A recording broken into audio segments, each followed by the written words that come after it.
प्रदेश अध्यक्ष करण महारा ने रानीखेत की बढ़ती समस्याओं को लेकर सरकार पर निशाना साधा है। उन्होंने हाल ही में हुई हेलीकॉप्टर दुर्घटना पर गहरा शोक व्यक्त किया और इसे सरकार की लापरवाही बताया। अपने पैतृक आवास रानीखेत में महारा ने कहा है कि राजकीय चिकित्सालय जो उनके पिता गोविंद सिंह महारा के नाम पर है, पिछले 9 महीने से आपदा की चपेट में है और अब बरसात के मौसम में ये और खतरे में है।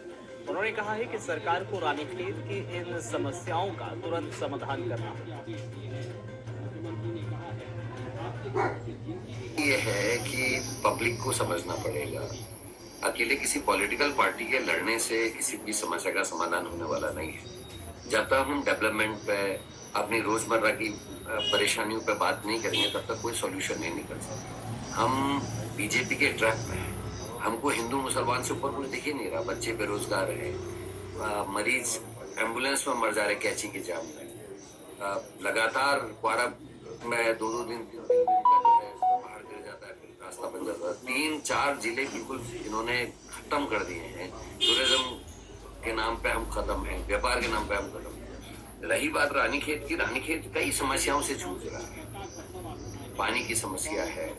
हमारे यहाँ स्थिति ये हो गई, अगर आपको कहीं जाना है, माल रोड के रास्ते या चौपटिया जाना है, तो आपको 1.5 घंटे 2 घंटे सुबह आपको नहीं जाने दिया जाएगा, इजाजत नहीं मिलती। शाम को भी उसी तरीके का एक व्यवहार किया जा रहा है, जो अपने आप में मतलब लगता ही नहीं कि जो आर्मी है, आर्मी देश की रक्षा के लिए भी है, और वो देश की रक्षा तभी होगी जब सिविलियन की भी रक्षा होगी।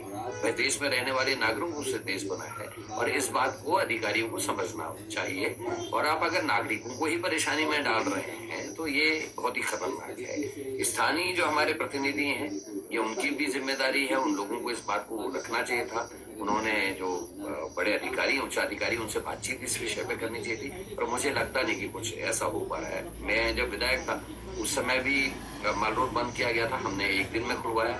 उस समय भी गोल्फ कोर्स को बंद किया गया था, हमने 2 दिन का टाइम लिया, हमने उसको भी खुलवाया। और आप डिफेंस सेक्रेटरी से बात कर सकते हैं, ऐसे थोड़ा कोई चल रहा है कि आप हिंदुस्तान में जो है अंग्रेजों का जैसा कर देंगे।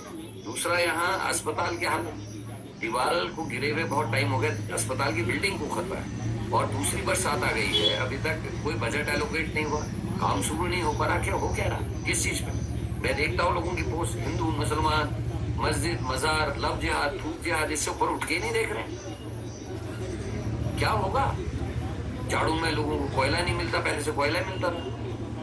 बिजली कटौती नहीं होती, जब बिजली कटौती होने लगी। ऑफिसेस थे, इतने बड़े बड़े ऑफिसेस थे, बीजेपी का जब जब शासन आया तब तक वो गए। यहाँ से हाईटेल का इतना बड़ा डिपार्टमेंट चले गया, यहाँ से खाद्य ग्राम उद्योग का विभाग चले गया, मौसम विज्ञान का केंद्र था वो चले गया।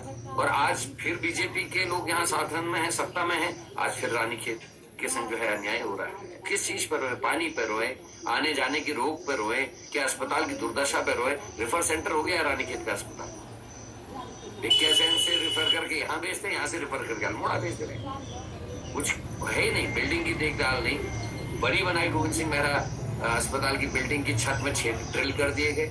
आज जो है आईसीयू लीक कर रहा है, और आने वाले समय में इन सब चीजों का हिसाब भी लिया जाएगा, इन सब चीजों पे देखा भी जाएगा। उस समय, इस समय के लिए जो जिम्मेदार अधिकारी कहीं चले जाए, रिटायर भी हो जाएंगे, तो भी उनसे जवाब दिया जाएगा, हिसाब दिया जाएगा। अंधाधुंध हर 1 से 1.5 मिनट में एक फ्लाइट है, और क्यों इजाजत दी जा रही है? कितने साल पुराने वो हेलीकॉप्टर्स हैं, उसका कोई व्यवस्था नहीं है।